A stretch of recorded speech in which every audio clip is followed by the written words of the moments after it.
ಆತ್ಮೀಯ ವಿದ್ಯಾರ್ಥಿಗಳೇ, ಹಿಂದಿನ ತರಗತಿಯಲ್ಲಿ ನಾವು ವಿಶ್ವ ಬ್ಯಾಂಕ್ನ ಸಂಘಟನೆ ಮತ್ತು ಆಡಳಿತದ ಕುರಿತು ಅಧ್ಯಯನ ಮಾಡಿದ್ದೇವೆ. ಇಂದಿನ ಈ ತರಗತಿಯಲ್ಲಿ ನಾವು ವಿಶ್ವ ಬ್ಯಾಂಕ್ನ ಸಂಪನ್ಮೂಲ ಮತ್ತು ವಿಶ್ವ ಬ್ಯಾಂಕ್ ಸಾಲ ಕೊಡುವಾಗ ಅನುಸರಿಸುವ ತತ್ವಗಳ ಕುರಿತು ಅಧ್ಯಯನ ಮಾಡಲಿಕ್ಕಿದ್ದೇವೆ.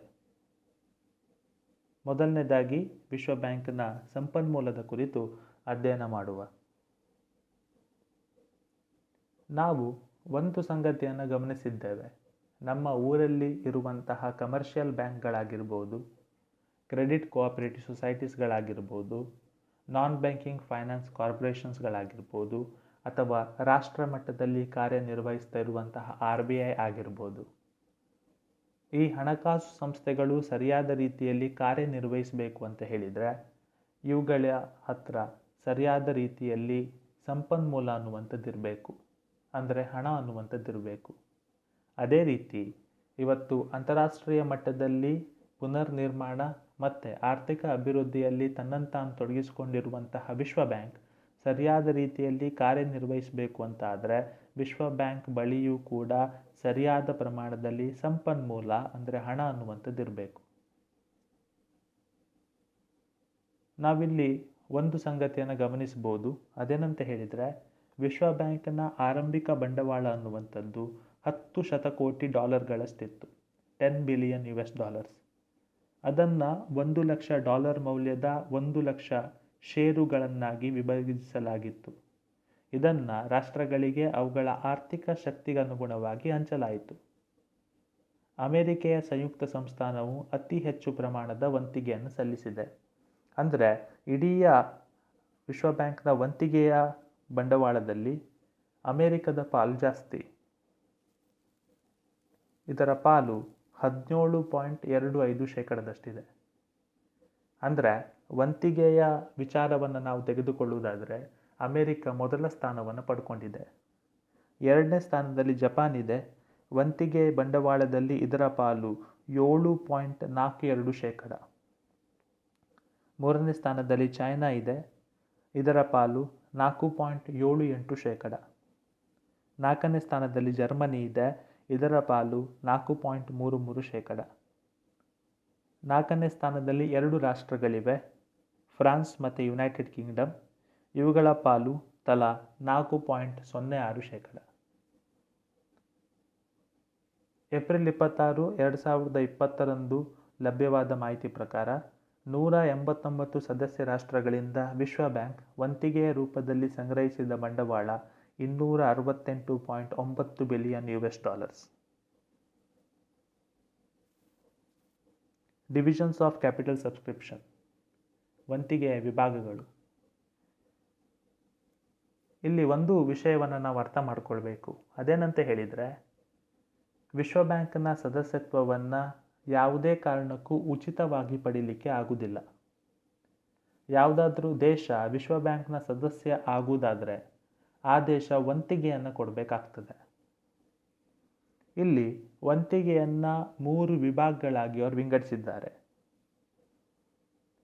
ಇಲ್ಲಿ ಸದಸ್ಯತ್ವವನ್ನು ಪಡ್ಕೊಳ್ತಾ ಇರುವಂಥ ದೇಶ ವಂತಿಗೆಯ 2% ಭಾಗವನ್ನು ಚಿನ್ನ ಅಥವಾ ಅಮೆರಿಕದ ಡಾಲರ್ ರೂಪದಲ್ಲಿ ಕೊಡಬೇಕು. ವಂತಿಗೆಯ 18% ಭಾಗವನ್ನು ಆ ದೇಶದ ಪ್ರಾದೇಶಿಕ ಹಣದ ರೂಪದಲ್ಲಿ ಕೊಡಬೇಕು, ಲೋಕಲ್ ಕರೆನ್ಸಿ. ವಂತಿಗೆಯ 80% ಹಣವನ್ನು ವಿಶ್ವ ಬ್ಯಾಂಕ್ ಕೇಳಿದ ಸಂದರ್ಭದಲ್ಲಿ ಕೊಡಬೇಕು.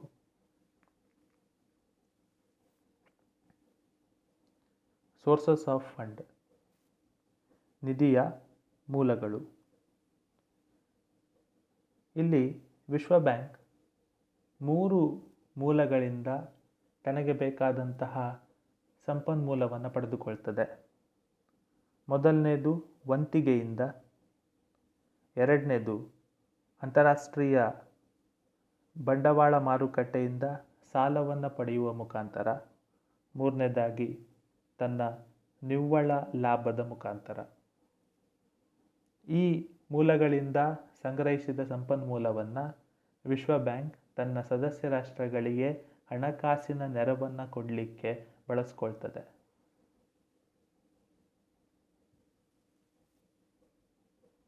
ವಿಶ್ವ ಬ್ಯಾಂಕ್ ಸಾಲ ಕೊಡುವಾಗ ಅನುಸರಿಸುವ ತತ್ವಗಳು guiding principles of lending by the world bank. ಇಲ್ಲಿ ಒಂದು ವಿಷಯ ನಮ್ಮ ಗಮನಕ್ಕೆ ಬರ್ತದೆ. ಅದೇನಂತ ಹೇಳಿದರೆ, ನಮ್ಮ ಊರಿನ credit cooperative society, bank, non banking finance ಕಾರ್ಪೊರೇಷನ್ಸ್ಗಳು ಬೇಕಾಬಿಟ್ಟಿಯಾಗಿ ಸಾಲವನ್ನು ಯಾರಿಗೂ ಕೂಡ ಕೊಡುವುದಿಲ್ಲ.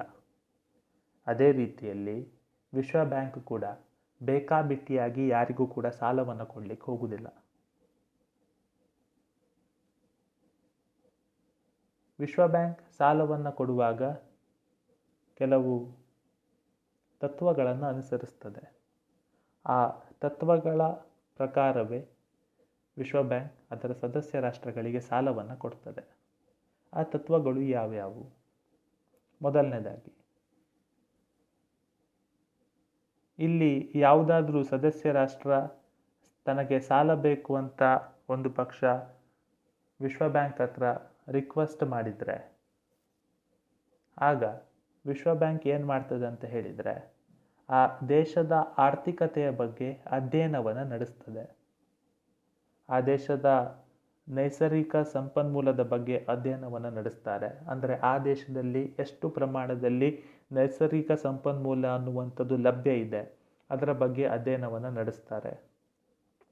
ಎರಡನೇದಾಗಿ, ಆ ದೇಶದಲ್ಲಿರುವಂತಹ ಯಂತ್ರೋಪಕರಣಗಳ ಬಗ್ಗೆ ಅಧ್ಯಯನವನ್ನು ನಡೆಸ್ತಾರೆ. ಅವುಗಳ ಉತ್ಪಾದನಾ ಸಾಮರ್ಥ್ಯದ ಬಗ್ಗೆ ಅಧ್ಯಯನವನ್ನು ನಡೆಸ್ತಾರೆ. ಮತ್ತು ಆ ಉತ್ಪಾದನಾ ಸಾಮರ್ಥ್ಯದಲ್ಲಿ ಆಗಬಹುದಾದ ಹೆಚ್ಚಳದ ಬಗ್ಗೆ ಅಧ್ಯಯನವನ್ನು ನಡೆಸ್ತಾರೆ.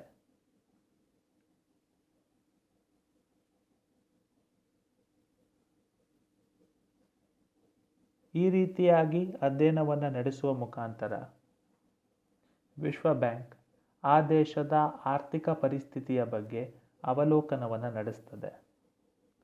ಅವಲೋಕನವನ್ನು ನಡೆಸಿ ಒಂದು ಪಕ್ಷ ವಿಶ್ವ ಬ್ಯಾಂಕಿಗೆ ಆ ದೇಶದ ಆರ್ಥಿಕ ಪರಿಸ್ಥಿತಿ ಅನ್ನುವಂಥದ್ದು ತೃಪ್ತಿದಾಯಕವಾಗಿದೆ ಅಂತ ಗೊತ್ತಾದರೆ, ಸಮಾಧಾನ ಆದರೆ, ಆ ಒಂದು ಸಂದರ್ಭದಲ್ಲಿ ವಿಶ್ವ ಬ್ಯಾಂಕ್ ಸಾಲವನ್ನು ಕೊಡಲಿಕ್ಕೆ ಕ್ರಮಗಳನ್ನು ಕೈಗೊಳ್ತದೆ. ಎರಡನೇದಾಗಿ, ವಿಶ್ವ ಬ್ಯಾಂಕ್ ಆರ್ಥಿಕ ಪುನರ್ನಿರ್ಮಾಣ ಅಥವಾ ಆರ್ಥಿಕ ಅಭಿವೃದ್ಧಿಯ ನಿರ್ದಿಷ್ಟ ಯೋಜನೆಗಳಿಗೆ ಮಾತ್ರ ಸಾಲವನ್ನು ಕೊಡ್ತದೆ. ಆ ಆರ್ಥಿಕ ಯೋಜನೆ ಅನ್ನುವಂಥದ್ದು ತಾಂತ್ರಿಕವಾಗಿ ಭದ್ರವಾಗಿರಬೇಕು. ಎರಡನೇದಾಗಿ, ಆ ಆರ್ಥಿಕ ಯೋಜನೆ ಅನ್ನುವಂಥದ್ದು ಆರ್ಥಿಕವಾಗಿ ಫಲಪ್ರದವಾಗಿರಬೇಕು. ಅಂದರೆ ಸಾಲ ಪಡೆದ ರಾಷ್ಟ್ರದ ಉತ್ಪಾದನಾ ಸಾಮರ್ಥ್ಯವನ್ನು ಹೆಚ್ಚಿಸುವಂತಿರಬೇಕು. ಉದಾಹರಣೆಗೆ, ಇಲ್ಲಿ ವಿಶ್ವ ಬ್ಯಾಂಕ್ ಸದಸ್ಯ ರಾಷ್ಟ್ರಗಳಿಗೆ ಸಾರಿಗೆ ಸಂಪರ್ಕವನ್ನು ಅಭಿವೃದ್ಧಿಪಡಿಸಲಿಕ್ಕೆ ಸಾಲವನ್ನು ಕೊಡ್ತದೆ. ವಿದ್ಯುತ್ ಶಕ್ತಿ ಉತ್ಪಾದನೆಗೆ ಸಂಬಂಧಪಟ್ಟ ಯೋಜನೆಗಳಿಗೆ ಸಾಲವನ್ನು ಕೊಡ್ತದೆ. ಕೃಷಿ ಕೈಗಾರಿಕೆಗಳನ್ನು ಅಭಿವೃದ್ಧಿಪಡಿಸಲಿಕ್ಕೆ ಏನೆಲ್ಲ ಯೋಜನೆಗಳಿವೆ, ಆ ಯೋಜನೆಗಳಿಗೆ ವಿಶ್ವ ಬ್ಯಾಂಕ್ ಸಾಲವನ್ನು ಕೊಡ್ತದೆ. ಮೂರನೇದಾಗಿ, ನಿರ್ದಿಷ್ಟ ಯೋಜನೆಗಳನ್ನು ಅನುಷ್ಠಾನಗೊಳಿಸಲಿಕ್ಕೆ ಎಷ್ಟು ವಿದೇಶಿ ವಿನಿಮಯ ಬೇಕಾಗ್ತದೆಯೋ ಅಷ್ಟೇ ವಿದೇಶಿ ವಿನಿಮಯದ ಹಣವನ್ನು ಸಾಲದ ರೂಪದಲ್ಲಿ ವಿಶ್ವ ಬ್ಯಾಂಕ್ ಕೊಡ್ತದೆ. ಉಳಿದ ಹಣವನ್ನು ಆಂತರಿಕವಾಗಿ ಆ ದೇಶ ಅನ್ನುವಂಥದ್ದು ವ್ಯವಸ್ಥೆ ಮಾಡಿಕೊಳ್ಬೇಕು. ಈಗ ಈ ಒಂದು ಪಾಯಿಂಟನ್ನು ಸರಿಯಾಗಿ ಅರ್ಥ ಮಾಡ್ಕೊಳ್ಬೇಕು ಅಂತ ಆದರೆ ನಾವು ಭಾರತದ ಉದಾಹರಣೆಯನ್ನು ತಗೊಳ್ಬೇಕು. ವಿದ್ಯಾರ್ಥಿಗಳೇ, ಕಲ್ಪನೆ ಮಾಡಿಕೊಳ್ಳಿ, ಉತ್ತರ ಪೂರ್ವ ಭಾರತದ ರಾಜ್ಯಗಳೇನಿದೆ, ಆ ರಾಜ್ಯಗಳಲ್ಲಿ ಒಂದಾದಂತಹ ಅರುಣಾಚಲ್ ಪ್ರದೇಶದಲ್ಲಿ ಅಣುವಿದ್ಯುತ್ ಸ್ಥಾವರವನ್ನು ಸ್ಥಾಪನೆ ಮಾಡಬೇಕು ಅಂತ ಕೇಂದ್ರ ಸರ್ಕಾರ ಯೋಜನೆ ಒಂದನ್ನು ತಯಾರು ಮಾಡಿದೆ.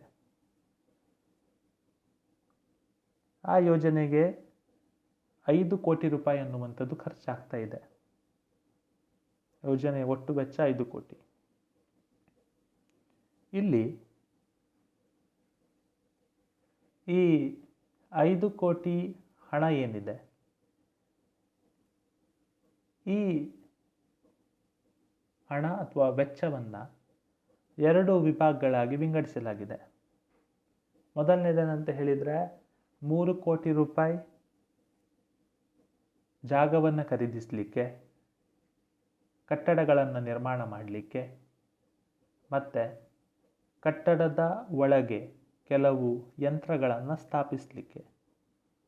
ಆ ಯಂತ್ರಗಳು ದೇಶೀಯವಾಗಿ ಲಭ್ಯ ಇರುವಂತಹ ಯಂತ್ರಗಳು, ಪೀಠೋಪಕರಣಗಳು. ಉಳಿದ 2 ಕೋಟಿ ರೂಪಾಯಿ ಏನಿದೆ, ಈ 2 ಕೋಟಿ ರೂಪಾಯಿ ಅನ್ನುವಂಥದ್ದು ವಿದೇಶಗಳಿಂದ ಕೆಲವು ಯಂತ್ರೋಪಕರಣಗಳನ್ನು ತರಿಸ್ಕೊಳ್ಳಿಕ್ಕೆ, ಇಂಪೋರ್ಟ್ ಮಾಡಲಿಕ್ಕೆ. ಈಗ ನಮ್ಮ ದೇಶದ ಸರ್ಕಾರ ಈ ಒಂದು ವಿಷಯವನ್ನು ವಿಶ್ವ ಬ್ಯಾಂಕ್ನಲ್ಲಿ ಪ್ರಸ್ತಾಪ ಮಾಡ್ತದೆ. ಈಗ ನಮ್ಮ ದೇಶದ ಸರ್ಕಾರಕ್ಕೆ ವಿಶ್ವ ಬ್ಯಾಂಕ್ನಿಂದ ಸಾಲ ಅನ್ನುವಂಥದ್ದು ಬೇಕು. ವಿಶ್ವ ಬ್ಯಾಂಕ್ ಈ ಒಂದು ಸಂದರ್ಭದಲ್ಲಿ ನಮ್ಮ ದೇಶದ ಆರ್ಥಿಕತೆಯ ಬಗ್ಗೆ ಅಧ್ಯಯನವನ್ನು ಮಾಡ್ತದೆ. ನಮ್ಮ ಆರ್ಥಿಕತೆ ಅನ್ನುವಂಥದ್ದು ಉತ್ತಮ ಸ್ಥಿತಿಯಲ್ಲಿದೆ ಈ ಸಂದರ್ಭದಲ್ಲಿ. ಸೊ ಉತ್ತಮ ಸ್ಥಿತಿಯಲ್ಲಿ ಇರುವುದರಿಂದ ವಿಶ್ವ ಬ್ಯಾಂಕ್ ಏನು ಹೇಳ್ತದೆ ಅಂತ ಹೇಳಿದರೆ, ತಾನು ನಿಮಗೆ ಸಾಲವನ್ನು ಕೊಡ್ತೇನೆ ಅಂತ. ಈಗ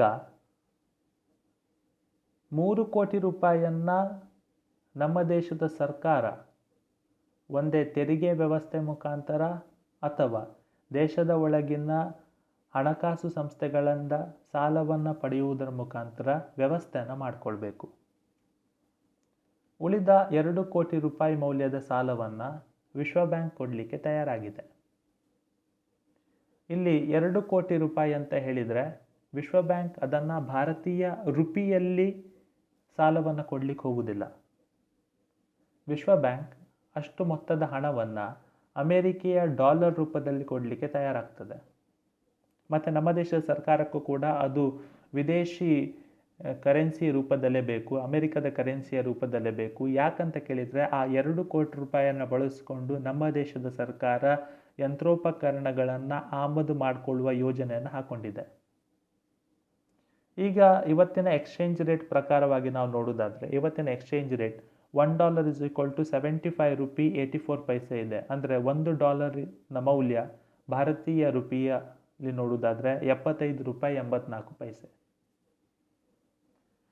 ಸೊ 2 ಕೋಟಿ ರೂಪಾಯಿಯನ್ನು ಡಾಲರಿಗೆ ಕನ್ವರ್ಟ್ ಮಾಡಿದಾಗ ನಮಗೆ ಸಿಗುವಂತಹ ಮೌಲ್ಯ $2,62,518.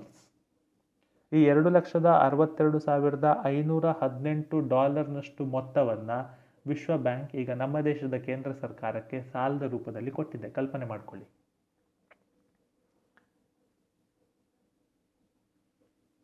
ಸಾಲವನ್ನು ಪಡೆದಂತಹ ನಮ್ಮ ದೇಶದ ಸರ್ಕಾರ ಆ $2,62,518 ಬಳಸಿಕೊಂಡು ಅಮೇರಿಕಾದಿಂದ ಆ ಅಣುವಿದ್ಯುತ್ ಸ್ಥಾವರದಲ್ಲಿ ಕಾರ್ಯನಿರ್ವಹಿಸಲಿಕ್ಕೆ ಬೇಕಾದಂತಹ ಯಂತ್ರೋಪಕರಣಗಳನ್ನು ಆಮದು ಮಾಡಿಕೊಳ್ತದೆ.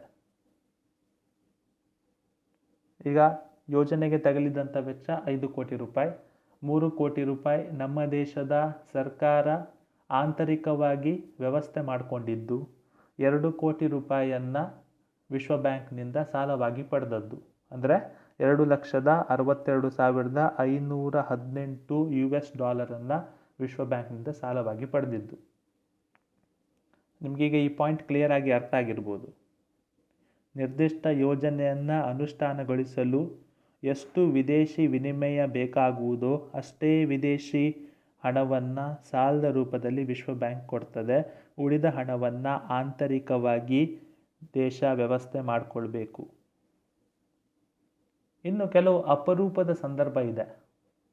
ಅಂಥ ಅಪರೂಪದ ಸಂದರ್ಭದಲ್ಲಿ ವಿದೇಶಿ ವಿನಿಮಯಕ್ಕಿಂತ ಅಧಿಕ ಸಾಲವನ್ನು ವಿಶ್ವ ಬ್ಯಾಂಕ್ ಕೊಡ್ತದೆ. ಅದು ನಾನು ನಿಮ್ಗೆ ಆಲ್ರೆಡಿ ಹೇಳಿದ್ದೆ ಸ್ಟಾರ್ಟಿಂಗಲ್ಲಿ. ಅದೇನಂತ ಹೇಳಿದರೆ, ಈಗಿನ ಪರಿಸ್ಥಿತಿಯಲ್ಲಿ ನಮ್ಮ ದೇಶದ ಆರ್ಥಿಕತೆ ಚೆನ್ನಾಗಿದೆ. ಆರ್ಥಿಕ ಮುಗ್ಗಟ್ಟಿನ ಪರಿಸ್ಥಿತಿಯನ್ನು ನಾವಿವತ್ತು ಎದುರಿಸ್ತಾ ಇಲ್ಲ.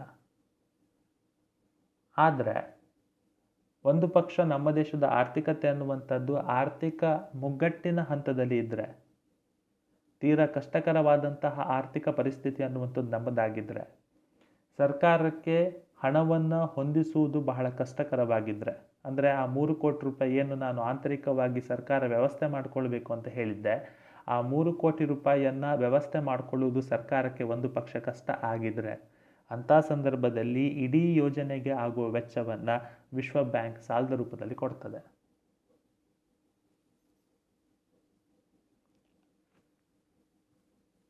ನಾಲ್ಕನೇದಾಗಿ,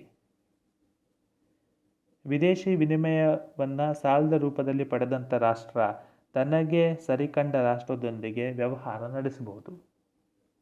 ಅಂದರೆ ಈಗ ನಾನು ನಿಮಗೆ ಆಲ್ರೆಡಿ ಹೇಳಿದೆ, ಏನಂತ ಹೇಳಿದರೆ, ನಮ್ಮ ದೇಶ 2 ಕೋಟಿ ರೂಪಾಯಿ ಮೌಲ್ಯದ ಸಾಲವನ್ನು, ಅಂದರೆ $2,62,518 ವಿಶ್ವ ಬ್ಯಾಂಕ್ನಿಂದ ಸಾಲವನ್ನಾಗಿ ಪಡೆದಿದೆ. ಈಗ ಸಾಲವನ್ನು ಪಡೆದ ಬಳಿಕ ಭಾರತ ಯಾವ ರಾಷ್ಟ್ರದೊಂದಿಗೂ ಕೂಡ ವ್ಯವಹಾರವನ್ನು ನಡೆಸಬಹುದು. ಅದರಲ್ಲಿ ಯಾವುದೇ ರೀತಿಯ ರಿಸ್ಟ್ರಿಕ್ಷನ್ಸ್ಗಳಿರುವುದಿಲ್ಲ. ಅಂದರೆ ಅಮೇರಿಕದಿಂದ ಬೇಕಾದರೂ ಕೂಡ ಯಂತ್ರೋಪಕರಣಗಳನ್ನು ತರಿಸ್ಕೊಳ್ಬೋದು, ಕಚ್ಚಾ ವಸ್ತುಗಳನ್ನು ತರಿಸ್ಕೊಳ್ಬೋದು. ಶ್ರೀಲಂಕಾದಿಂದನೂ ಕೂಡ ಯಂತ್ರೋಪಕರಣವನ್ನು ತರಿಸ್ಕೊಳ್ಬೋದು, ಕಚ್ಚಾ ಸಾಮಗ್ರಿಗಳನ್ನು ತರಿಸ್ಕೊಳ್ಬೋದು. ಸಾಲವನ್ನು ಪಡೆದ ಬಳಿಕ ಇಂಥದ್ದೇ ದೇಶದೊಂದಿಗೆ ವ್ಯವಹಾರ ನಡೆಸಬೇಕು ಅಂತ ವಿಶ್ವ ಬ್ಯಾಂಕ್ ಯಾವುದೇ ಕಾರಣಕ್ಕೂ ಒತ್ತಾಯ ಮಾಡಲಿಕ್ಕೆ ಹೋಗುವುದಿಲ್ಲ.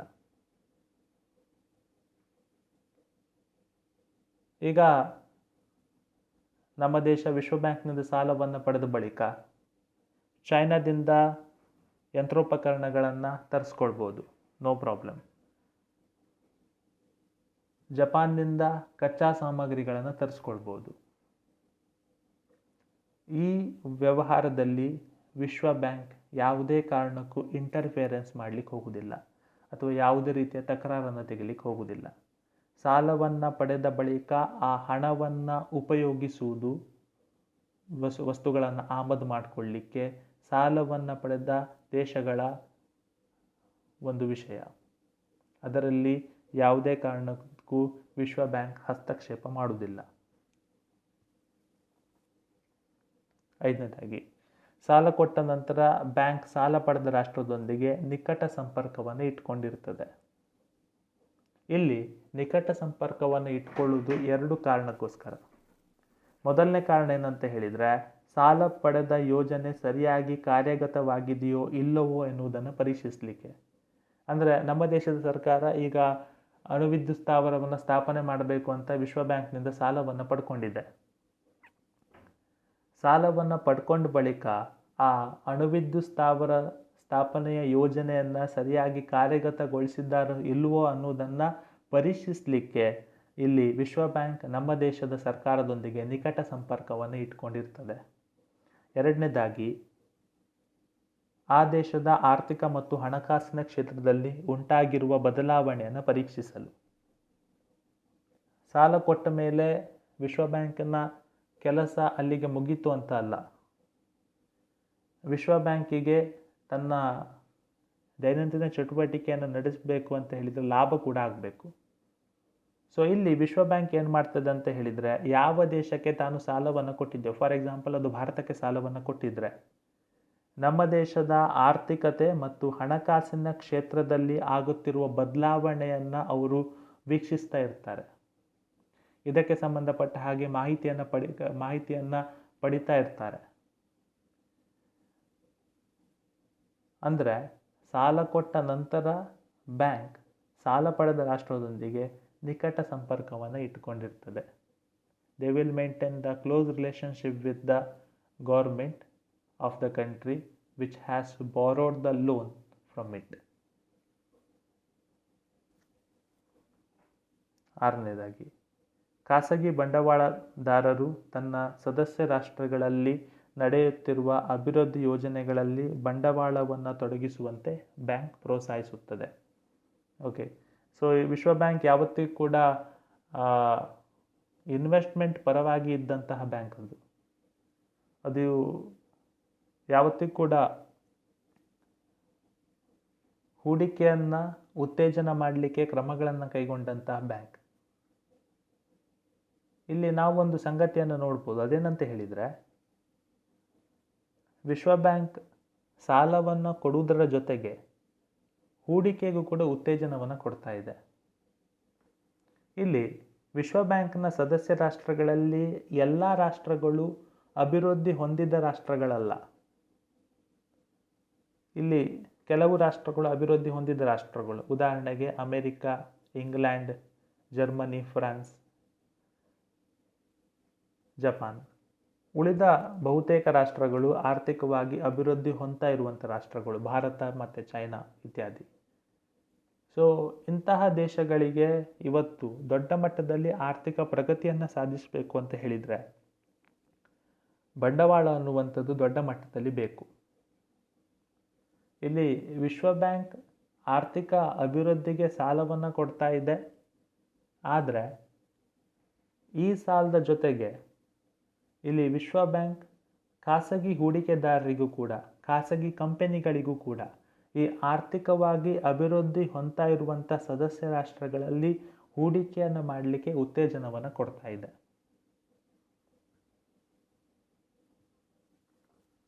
ಏಳನೇದಾಗಿ, ಇಲ್ಲಿ ನಾವು ಸದಸ್ಯ ರಾಷ್ಟ್ರಗಳ ಪರಿಸ್ಥಿತಿಯನ್ನು ಕೂಡ ನೋಡ್ಕೊಳ್ಬೇಕು. ಮತ್ತು ವಿಶ್ವ ಬ್ಯಾಂಕ್ ಆ ರಾಷ್ಟ್ರಗಳಿಗೆ ಯಾವ ರೀತಿಯಲ್ಲಿ ಸಹಾಯ ಮಾಡ್ತಿದೆ ಅನ್ನೋದನ್ನು ಕೂಡ ಅಧ್ಯಯನ ಮಾಡಬೇಕು.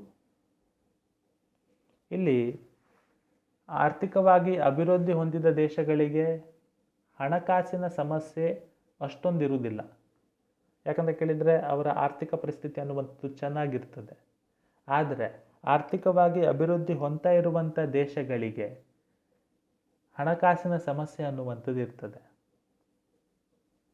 ಸಾಮಾನ್ಯವಾಗಿ ಅವರ ಬಜೆಟ್ ಅನ್ನುವಂಥದ್ದು ಡೆಫಿಸಿಟ್ ಬಜೆಟ್ ಆಗಿರ್ತದೆ. ಅಂದರೆ ಅವರ ಆ ಅಭಿವೃದ್ಧಿ ಹೊಂದಿರುವಂಥ ದೇಶಗಳ ಸರ್ಕಾರದ ಖರ್ಚನ್ನುವಂಥದ್ದು ಆದಾಯಕ್ಕಿಂತ ಜಾಸ್ತಿ. ಸೊ ಇಲ್ಲಿ ಏನಾಗ್ತದೆ ಅಂತ ಹೇಳಿದರೆ, ಈ ಆರ್ಥಿಕ ಅಭಿವೃದ್ಧಿಗೆ ಸಂಬಂಧಪಟ್ಟ ಯೋಜನೆಗಳಿಗೆ ಬಂಡವಾಳವನ್ನು ಕ್ರೋಢೀಕರಿಸುವ ಸಂದರ್ಭದಲ್ಲಿ ಆರ್ಥಿಕವಾಗಿ ಅಭಿವೃದ್ಧಿ ಹೊಂದ್ತಾ ಇರುವಂಥ ದೇಶಗಳಿಗೆ ಕೆಲವೊಮ್ಮೆ ಸಮಸ್ಯೆ ಅನ್ನುವಂಥದ್ದು ಉಂಟಾಗ್ತದೆ. ಅಂದರೆ ಈ ಆರ್ಥಿಕವಾಗಿ ಅಭಿವೃದ್ಧಿ ಹೊಂದ್ತಾ ಇರುವಂಥ ದೇಶಗಳಿಗೆ ಆಂತರಿಕವಾಗಿ ತಮ್ಮ ಆದಾಯದಿಂದ ಅಥವಾ ದೇಶೀಯ ಹಣದ ಮಾರುಕಟ್ಟೆಯಿಂದ ಒಂದು ಪಕ್ಷ ಆರ್ಥಿಕ ಅಭಿವೃದ್ಧಿಯ ಕೆಲಸಗಳಿಗೆ ಬಂಡವಾಳ ಅನ್ನುವಂಥದ್ದು ಸರಿಯಾದ ಪ್ರಮಾಣದಲ್ಲಿ ಸಿಗದೇ ಇದ್ದಾಗ ಇಲ್ಲಿ ವಿಶ್ವ ಬ್ಯಾಂಕ್ ಆ ಒಂದು ಸದಸ್ಯ ರಾಷ್ಟ್ರಕ್ಕೆ ಸಹಾಯವನ್ನು ಮಾಡ್ತದೆ. ಅದ್ಯಾವ ರೀತಿ? ಒಂದು, ಇಲ್ಲಿ ವಿಶ್ವ ಬ್ಯಾಂಕ್ ಏನು ಮಾಡ್ಬೋದು ಅಂತ ಹೇಳಿದರೆ, ತನ್ನ ಬಳಿ ಇರುವ ಹಣದಿಂದ ಆ ಆರ್ಥಿಕವಾಗಿ ಅಭಿವೃದ್ಧಿ ಹೊಂದ್ತಾ ಇರುವಂಥ ದೇಶಕ್ಕೆ ಸಾಲವನ್ನು ಕೊಡ್ಬೋದು. ಇಲ್ಲ, ಯಾವುದಾದರೂ ಸದಸ್ಯ ರಾಷ್ಟ್ರದಿಂದ, ಅಂದರೆ ಅಭಿವೃದ್ಧಿ ಹೊಂದಿದ ರಾಷ್ಟ್ರದಿಂದ ಹಣವನ್ನು ತರಿಸಿಕೊಳ್ಳುವುದರ ಮುಖಾಂತರ, ಹಣವನ್ನು ಸಾಲ ಪಡೆಯುವುದರ ಮುಖಾಂತರ ಆ ಹಣವನ್ನು ಬಳಸಿಕೊಂಡು ಇಲ್ಲಿ ಆರ್ಥಿಕವಾಗಿ ಅಭಿವೃದ್ಧಿ ಹೊಂದ್ತಾ ಇರುವಂತಹ ದೇಶದ ಸರ್ಕಾರಕ್ಕೆ ಸಹಾಯವನ್ನು ಮಾಡಬಹುದು. ಇದಿಷ್ಟು ವಿಶ್ವ ಬ್ಯಾಂಕ್ ಸಾಲವನ್ನು ಕೊಡುವಾಗ ಅನುಸರಿಸುವ ತತ್ವ. ಇಲ್ಲಿ ಒಂದು ಸಂಗತಿಯನ್ನು ನಾವು ಮರಿಬಾರ್ದು. ಅದೇನಂತ ಹೇಳಿದರೆ, ನಮ್ಮ ಊರಿನ ಬ್ಯಾಂಕ್, ಕ್ರೆಡಿಟ್ ಕೋಆಪರೇಟಿವ್ ಸೊಸೈಟಿ ಮತ್ತು NBFC ಇವುಗಳು ಕೂಡ ಸಾಲವನ್ನು ಕೊಡುವಾಗ ಇಂಟ್ರೆಸ್ಟನ್ನು ಚಾರ್ಜ್ ಮಾಡಿಯೇ ಮಾಡ್ತಾರೆ. ಅದೇ ರೀತಿ ವಿಶ್ವ ಬ್ಯಾಂಕ್ ಕೂಡ ಸಾಲವನ್ನು ಕೊಡುವಾಗ ಇಂಟ್ರೆಸ್ಟನ್ನು, ಅಂದರೆ ಬಡ್ಡಿಯನ್ನು ಚಾರ್ಜ್ ಮಾಡಿಯೇ ಮಾಡ್ತದೆ. ಯಾಕಂತ ಕೇಳಿದರೆ ಅವರಿಗೂ ಕೂಡ ಆದಾಯ ಅನ್ನುವಂಥದ್ದು ಬೇಕು. ಇಲ್ಲಿ ಬಡ್ಡಿಯನ್ನು ಹಾಕುವುದರ ಜೊತೆಗೆ ಕಮಿಷನನ್ನು ಕೂಡ ವಿಶ್ವ ಬ್ಯಾಂಕ್ ಪಡ್ಕೊಳ್ತದೆ. ಅಂದರೆ ಸಾಲದ ಮೇಲೆ ಅವರು ಬಡ್ಡಿಯನ್ನು ವಿಧಿಸ್ತಾರೆ, ಬಡ್ಡಿಯ ಜೊತೆಗೆ ಕಮಿಷನನ್ನು ಕೂಡ ತಗೊಳ್ತಾರೆ. ಹೇಗಿದೆ ಇಂಟ್ರೆಸ್ಟ್ ರೇಟ್? ಯಾವುದಾದ್ರೂ ಸದಸ್ಯ ರಾಷ್ಟ್ರ ವಿಶ್ವ ಬ್ಯಾಂಕ್ನಿಂದ ಸಾಲವನ್ನು ಪಡೆಯುವುದಾದರೆ ಸಾಮಾನ್ಯವಾಗಿ ವಿಶ್ವ ಬ್ಯಾಂಕ್ 8.2% ಬಡ್ಡಿಯನ್ನು ಸಾಲದ ಮೇಲೆ ವಿಧಿಸ್ತದೆ. ಜೊತೆಗೆ 1% ಕಮಿಷನನ್ನು ಕೂಡ ಪಡೀತದೆ.